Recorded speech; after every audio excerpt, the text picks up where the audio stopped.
모닝타임즈 시간입니다. 뉴욕 증시 또 지난주에 하락으로 거래를 마쳤고요. 9월 FOMC를 앞두고 시장의 체력이 정말 많이 약해진 상태입니다. 그런데 투자 심리가 살아날 기미도 없고 페덱스발 쇼크까지 나왔습니다. 이 실적과 가이던스에 대한 우려가 경기 침체에 대한 우려감을 다시 한번 수면 위로 올려놓는 모습이었는데요. 여기에 달러 인덱스 꾸준하게 오르고 있고 미국의 소비 심리도 좋지가 못합니다. 이 9월 FOMC를 확인하기 전에 어떤 전략들을 가져가 봐야 될지 이 부분들 집중적으로 봐드리겠습니다. 토마토 투자클럽의 최원재 전문가님과 함께합니다. 전문가님 안녕하세요. 안녕하십니까. 네, 지난주 또 안 좋았어요. 뉴욕 증시 자꾸 좀 하락을 하면서 정말 최악의 한 주를 보내고 있는데 어떤 특징이 있었을까요? 네, 페덱스발 경고에 의해서 3대 지수 모두 하락으로 마감을 했는데요. 다우가 0.4% 하락, 나스닥이 0.9% 하락, S&P 500이 0.7% 하락했습니다. 강세 종목을 보면은 엔비디아, 넷플릭스, 빅테크 주식 이 두 주식은 상승했는데 2%대 상승을 했고요.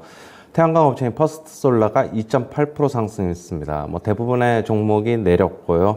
9월 미시간대 소비자 태도 지수가 발표가 됐는데 59.5로 발표가 됐습니다. 전월 58.2보다 소폭 상승했고요. 예상치인 60.0보다는 하회했습니다. 그리고 1년 기대 인플레이션이 4.6%로 발표됐는데 전월에 4.8%보다는 하락했습니다. 골드만삭스 측에서는 23년, 내년이죠. 미국 GDP 성장률을 1.5%에서 1.1%로 하향 조정을 했는데요. 그리고 23년, 내년 실업률 전망치 같은 경우에는 3.8%에서 4.1%로 상향 조정했습니다. 공격적인 금리 인상이 성장을 저해할 것이다 라고 얘기를 하고 있습니다. 그리고 골드만삭스 측에서는 금리 인상 사이클이 유지될 경우 증시 낙폭이 막대할 것이다 라고 얘기를 하고 있는데요. 연준의 통화긴축 정책이 계속되면서 미국의 실업률이 5%까지 상승한다고 가정을 한다면은 S&P 500은 3,400까지 하락할 것이다라고 얘기를 하고 있고 실업률이 6%까지 오른다면 S&P 500은 2,900을 하회할 것이다라고 얘기를 하고 있습니다. 연준의 점도표에서는 24년 후년이지요. 실업률을 4.1%로 제시를 했는데 자기네들도 24년에는 실업률을 4%에 도달할 것이라고 전망을 하고 있습니다. 경기 침체와 증시 폭락 없이는 고위 인플레이션이 계속될 것이다라고 얘기를 하고 있습니다. 그다음에 월스트리트 저널은 지금 강달러가 세계 경제에 큰 문제가 되고 있는데 이제 시작일 뿐이다라고 얘기를 하고 있습니다. 강달러는 지금 세계 경제 성장을 더욱 둔화시키고 인플레이션을 심화시켜 각국 중앙은행의 골치다라고 얘기를 하고 있고요. 연준의 금리 인상이 계속되면서 달러 강세도 계속될 것이다라고 얘기를 하고 있습니다. 미국의 다른 나라 경기 전망이 어두운 것도 달러 강세 이유다라고 얘기를 하고 있고 강달러 초기 단계다라고 얘기를 하고 있습니다.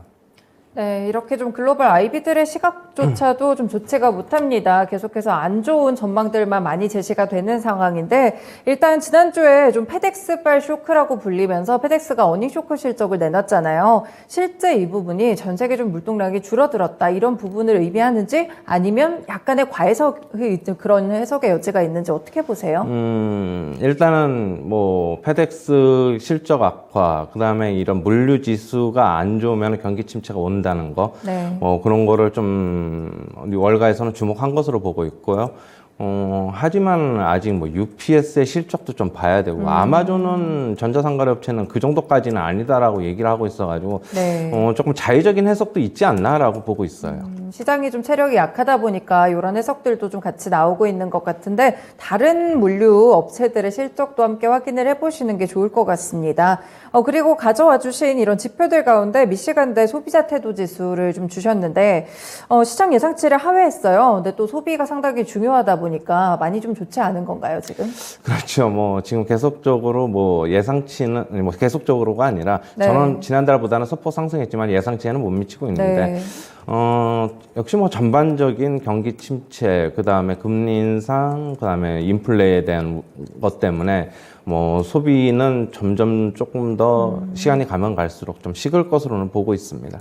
네, 그렇군요. 오늘은 조금 테마가 지난주는 이제 금리 인상 이 부분이 상당히 컸다면 또 경기 침체 우려가 여러 곳에서 좀 나오는 것 같습니다. 그리고 골드만삭스 측도 보니까 내년에 미국 GDP 성장률을 대폭 좀 하향 조정해 버렸더라고요. 그렇죠. 네. 1%대 초반까지 내렸는데 네. 경기 침체 공포를 크게 보는 건가요? 그렇다고 보고 있죠. 뭐 이게 네. 계속 성장률 전망치는 저는 시간이 가면 갈수록 더 떨어질 수도 있다고 보고 네. 있어요. 뭐 추가적으로 전망한 것보다 뭐 금리 인상이 조금 더 뭐 강하게 계속되면서 결국에는 금리 인상 전환, 뭐 피봇이라고 하죠. 그게 뭐 안 나오고 있어가지고 저는 성장률 전망치는 뭐 내년 초까지도 계속적으로 떨어질 수 있다라고 저는 보고 있습니다. 그렇다면 일단 공식적인 경기 침체는 내년 정도라고 저는 보시나요? 그렇게 보고 있고요. 뭐 올해 4분기까지는 공식적으로 침체라고 얘기를 하지는 않지 않을까 그렇게 보고 있어요. 이렇게 좀 경기 침체 이야기가 또 계속 나오면 연준 같은 경우에는 이 부분을 신경 쓰지는 않을까요?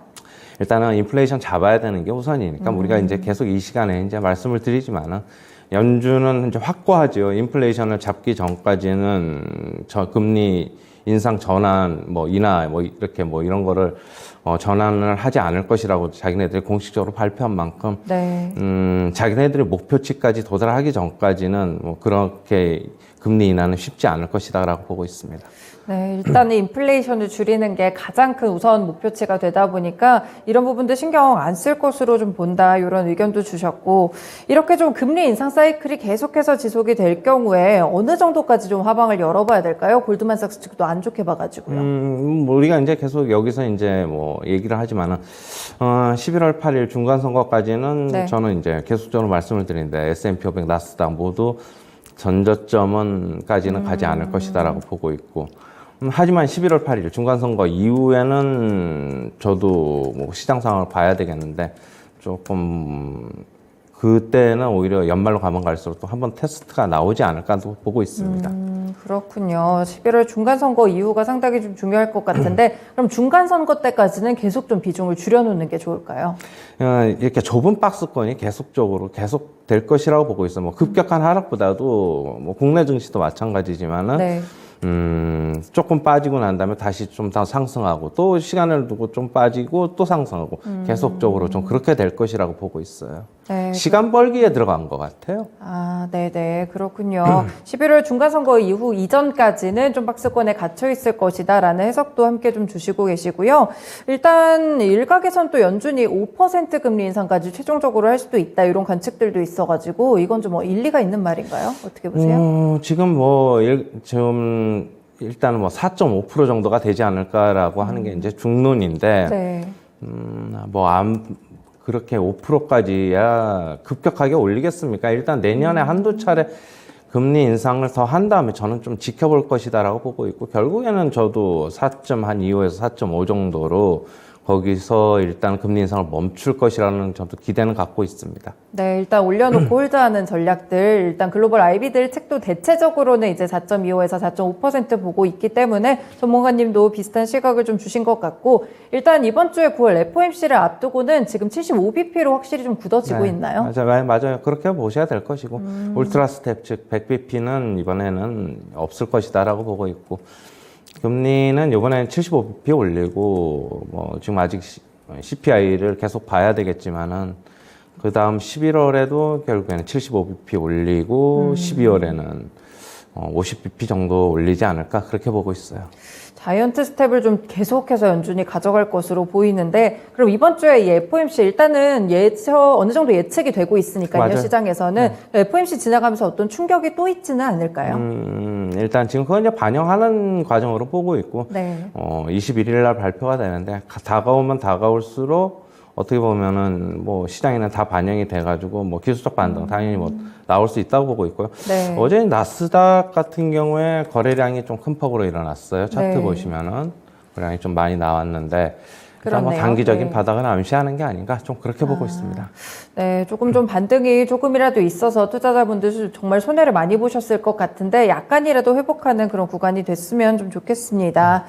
그리고 이제 강달러 문제, 이번 시장에서 정말 빠질 수가 없는 이야기일 것 같은데 달러 인덱스도 지금 110대 레벨이 좀 고착화될 수 있다는 전망들이 있어가지고 이렇게 강달러가 구체적으로 어떤 영향을 미치게 되나요? 달러 인덱스는 조금 더 가지 않을까 그렇게 보고 있어요. 네. 뭐 아직까지 뭐 연준의 금리 인상이 강하게 계속되면서 좀 더 계속될 것이라고 보고 있고 역시 뭐 강달러 문제는 전 세계적으로 인플레이션을 미국이 자기네들은 강달러로 인해서 인플레이션이 조금 덜할 수도 있겠지만 다른 네. 나라는 오히려 더 심화될 수 있다 그렇게 보고 있고 역시 성장률에도 안 좋고 그렇다고 본다면은 그리고 이제 아까도 얘기했듯이 또 중요한 거는 미국 위에 믿을 만한 나라가 없다라고 지금 여기면은 오히려 네. 강달러가 더 추세적으로 계속되지 않을까 그렇게 보고 있어요. 지금 그런 강달러 기조가 딱히 꺾일 만한 그런 조건들은 없는 거죠? 그렇죠. 저는 뭐 한 4분기 중순까지는 이 기조가 계속될 것이다라고 보고는 있습니다. 네, 4분기 중순까지요. 코스피 시장에서도 뭐 강달러 영향도 있을 것 같고 외국인 비율이 엄청 줄어들었어요. 시총 기준으로 13년 만에 최저치라고 하는데 좀 어떻게 보세요, 외국인 비중은? 네. 일단 비중 같은 경우에는 저는 네. 향후에도 지속적으로 조금 축소가 될 수 있다고 보고 있어요. 네. 우리나라 증시의 밸류에이션 상으로도 외국인들은 조금 더 싸지면은 들어오는데 지금 상황에서는 뭐 싸긴 싼데 뭐 다른 나라를 비해서는 또 그렇게 또 어떻게 본다면은 싼 것 같지도 않고 약간 좀 애매모호한 시점. 네. 우리나라 외환위기 이후에 계속적으로 외국인들은 코스피 시장에서 예전에 비중 확대를 했지만은 네. 2008년, 10년 뭐 이 이후로는 계속적으로 조금씩 비중이 줄어들고 있다고 보면은 결국에는 우리나라 성장률 뭐 이런 것도 이제 어느 정도는 이제 우리나라도 이제 저성장 체제로 이제 들어간다고 보면 외국인들은 GDP를 각 나라의 GDP를 따먹는 자금들이 많아요. 네. 그렇기 때문에는 고성장할 수 있는 나라들로 조금 가는 게 아닌가 그렇게 보고 있습니다. 우리나라 이제 국내 증시가 크게 좀 메리트를 받을 만한 부분들이 없다 이런 말씀이신 것 같은데 그렇다면 일단 국내 증시에서 이렇게 강달러 기조도 계속되고 있고 원달러 환율이 거의 뭐 10원 단위로 계속 오르잖아요. 이렇게 봤을 때 이 수혜주들에 대한 투자는 좀 어떻게 보세요? 제가 말씀드리는데 계속 그 방향으로 당분간은 가는 게 좋지 않나. 어떻게 본다면은 너무 언론에서 그렇게 떠들면은 네. 주가에 선반영되지 않느냐라고 보고는 있지만은 네. 하지만 달러 강세 뭐 1,400원 넘을 것은 뭐 기정사실화돼 있는 것으로 보고 그렇죠. 있고 뭐 네. 그렇다고 본다면은 좋은 게 좋은 거다. 저는 그렇게 해석을 해야 되지 않을까 그렇게 보고 있습니다. 어쨌든 간에 아직까지는 환율 상단이 더 돌파될 여지가 있기 때문에 강달러 수혜주들, 뭐 자동차라든지 조선 이런 쪽으로는 여전히 좀 좋은 투자 포인트를 제시를 해주시는 것 같고요. 미국 증시도 FOMC 이슈 두고 이제 움직이는 것 같은데 국내 증시도 확실히 영향을 받잖아요. 네. 이번 주에 좀 움직이면 어떻게 될까요? 역시 뭐 계속 박스권 움직임 계속 될 것이라고 보고 있고, 네. 뭐 많이 빠지면은 2,350 살짝 하회할 수도 있다라고 저번 주에 말씀드렸는데 여전히 그 전망은 유지하고, 네. 뭐 어느 정도는 지금 박스권 하단에 거의 다 온 게 아닌가라고 보고 있고, 뭐 지금 그렇다고 본다면은 선별적으로 뭐 소폭 분할 매수 관점에서는 뭐 사들어가도 되지 않겠느냐. FOMC는 하루하루 지나가면 갈수록 뭐 어느 정도 다 반영이 돼 있고 그 이후에는 그 전후로 뭐 기술적 반동 또 나오면은 뭐 네. 저가 매수한 거는 또 유효할 수 있다 그렇게 보고 있습니다. 네, 그렇군요. 기술적인 반등을 조금은 기대해도 되지 않을까 이런 구간에 좀 왔습니다. 박스권 하단까지 다 왔다 이런 전망들 주셨고 뭐 2350선 살짝 하회할 수는 있겠지만 그래도 많이 좀 단기적인 바닥은 나왔다 이런 시각을 좀 주시는 것 같네요. 네, 오늘 전략은 여기까지 들어보겠습니다. 고맙습니다. 네, 감사합니다. 네, 이번 주는 그동안 계속 좀 다뤄왔던 금리 인상에 대한 부분들이죠. 연준이 어느 정도 스텝을 밟게 될지가 결정이 됩니다. 9월 FOMC가 있는 주인데 일단 지금은 자이언트 스텝 0.75%포인트 인상이 확실하게 좀 유력한 곳으로 가고 있고요. 하지만 이번이 끝이 아니죠. 앞으로 인플레이션이 이를 통해서 잡힐 수가 있을지 그리고 오늘 주제에서 많이 나왔던 부분들이 또 경기 침체거든요. 얼마나 더 빨리 우리 곁으로 다가오게 될지 이 부분이 포인트가 될 것 같습니다. 좀 너무 약해진 체력 때문에 힘이 많이 빠지는 시장인데요. 그래도 챙길 종목들 보시면서 끈은 놓지 않으시길 바라겠습니다. 지금까지 모닝타임즈 시간이었습니다.